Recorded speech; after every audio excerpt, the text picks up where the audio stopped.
We're here with the world record holder in the women's F54 javelin throw, FLORA UGWUNWA, who just came back from the World Para-Athletics Grand Prix in Tunis, where she won gold and silver medals. Congrats, FLORA. Thank you very much. How do you feel, going for a competition finally after 3 years? Very, very excited. Very, very excited because it always weigh me down when you would train and there is no competition. So it seems discouraging, So this time around, I'm very, very happy. So happy, So you won the javelin, which is your main event, and then you won a silver medal in the discus as well. Would you say you were pleased with your performance, the distances you threw? No, I am not. No, because like I said, after training and there is no competition, it looks very, very discouraging. So at times I will feel like I'm training and there is no competition. Please let me rest a little bit. So little did I know that resting a little bit will affect everything, the whole situation. So, but I thank God Almighty for everything, because it's not of he that runneth, of he that willeth, but of God that showeth mercy. So I believe it is by his own making. So like what you said, my the distance wasn't pleasant at all. I'm not very happy, not impressive about it anyway, but let me say poor preparation and every other thing, and yeah, poor preparation is what affected the whole thing, because assuming that we started the camping, let's say we just had only 1 week camping, so that will not help a lot. Assuming that we started like this France that is coming up, if we can start early preparation now, then we can measure up to our standards. So that's one thing I believe. It wasn't good, but that will not discourage good Nigerians about the Paralympic Games, because we must surely do it there. That is it. This one is just a stepping stone to the Paralympic Games, so it's just the qualifying. So the distance wasn't good, but I'm still happy. At least finally, after 3 years, I was able to go to a competition. So it's something to lean on to prepare ahead. So would you say that you have seen areas you need to work on ahead of the Grand Prix in Paris in August and then the World Championships in November? Yeah, very, very. I've seen my mistakes and every other thing. So many things, a lot of things, I've seen. At least you don't need to train and stop training, so you continue training. So from now, when I go back to Benin, it's just for me to kickstart immediately. I'm not waiting for anything anymore. And how do you feel, qualifying for Tokyo 2020? I will be the most happiest person anyway, because I want to go there and still, at least the record there is mine.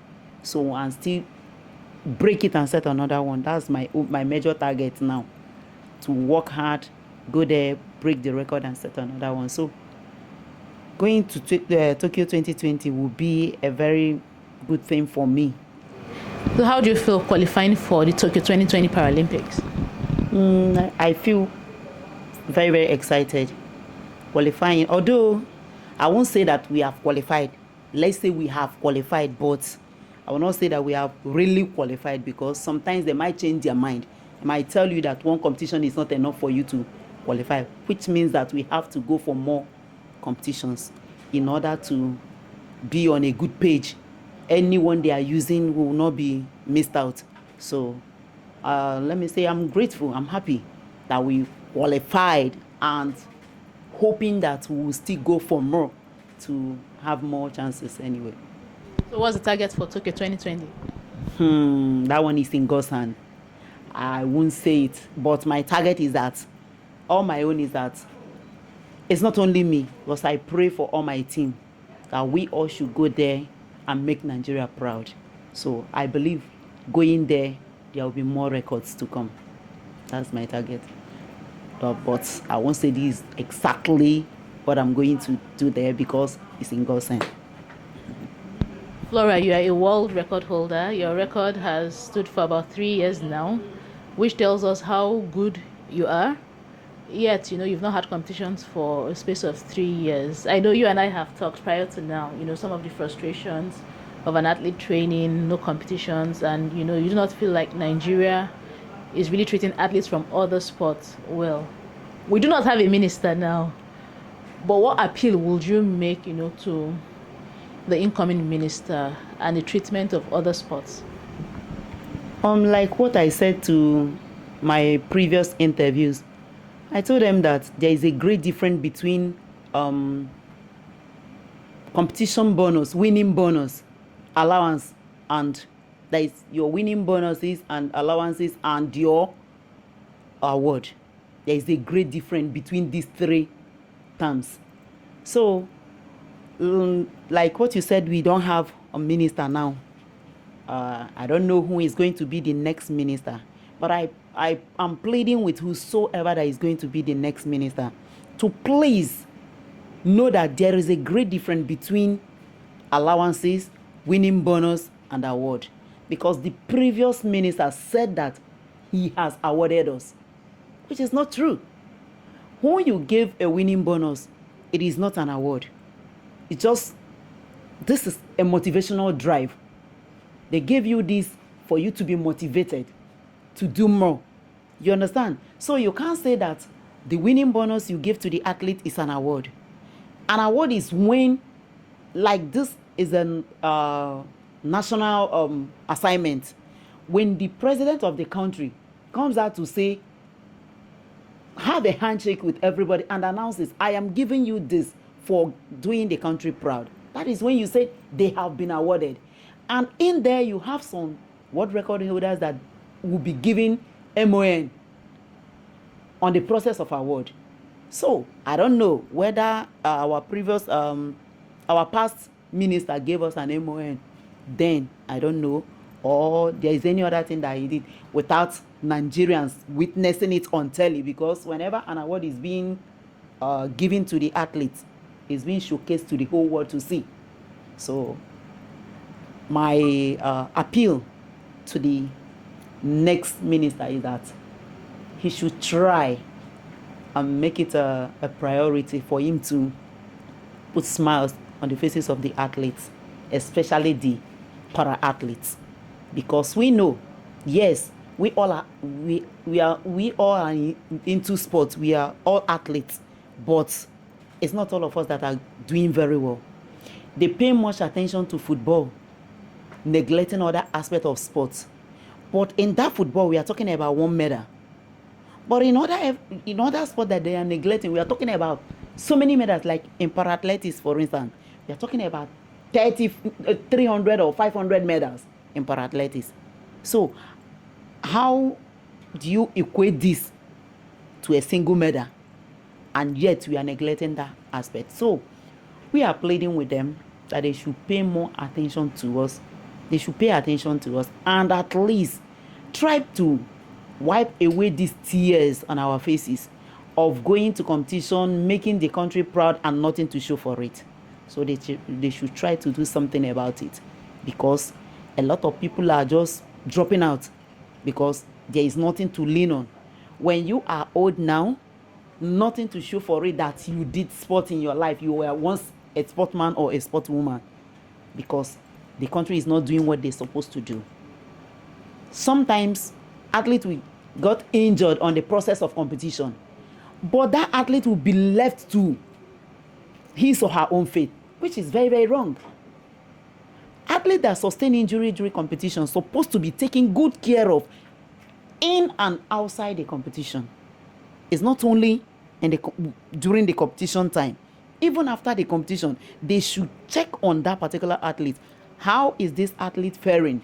How can we come in to help that athlete? So I am pleading with the next minister to pay much attention to the athletes.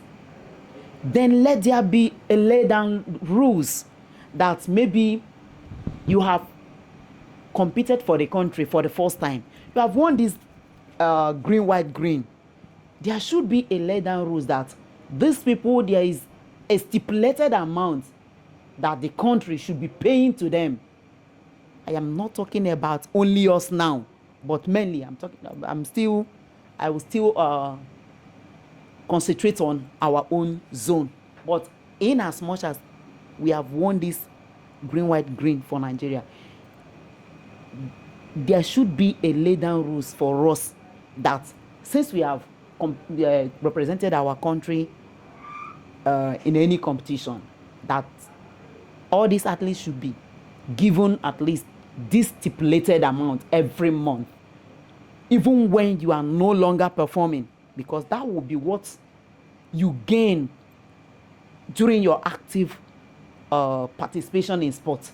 You understand? So that's my plea to them, that they should please put it into consideration and take good care of us, because sometimes going out there, seeing other athletes, the way their country took care of them, it makes me feel like shedding tears, feel like we are being marginalized. What we are supposed to be getting is not coming to us, and it looks somehow. So I'm just pleading on them, at least let them break that shackles that they have given them their award, why they have not done anything. That our winning bonus is our winning bonus, our allowances is our allowances, but it remains our award. So they should do something about that. Thank you. Flora, what has kept you going on for this long? I know at a point you wanted to quit because of frustrations, but what keeps you going? God Almighty, and my husband, because he do tell me, keep on pushing. A day will come when all this your effort will be rewarded. So don't backslide. That's his words. He encourages me all the time. He has been there for me anywhere I go. Just quite unfortunate that he cannot go to the competitions with me, which by right is supposed to be there as my helper. So, but it's quite unfortunate. So he has been the one, and God Almighty, and the passion I have for the sport. Anyway, that's it. Ultimately, what's your target in this sport? What would you want to achieve before you retire?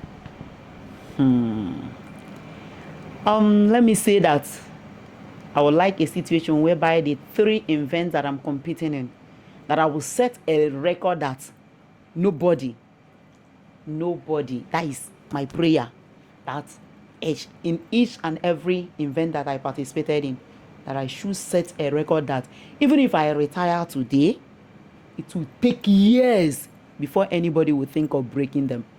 Thank you very much, Flora. It's been nice speaking with you. You're welcome. So I want to say a very big thank you to Bina Foundation, because without them, I don't think that we would have gone to this Tunis. But thank God for Bina Foundation. I say a very big thank you to them, and a very big thank you to my wonderful Federation President, Honorable Dr. Amobi Chikwendo, and all the coaches, the ones that prepare us for the Grand Prix, Coach Patrick Aneto, Coach Adekunle, and our technical director. He also is a wonderful person. So I say a very big thank you to them, and our secretary, and every other athlete, those that were at home, they prayed for us. If not for their prayers, I don't know. I say a very big thank you to each and every one of them.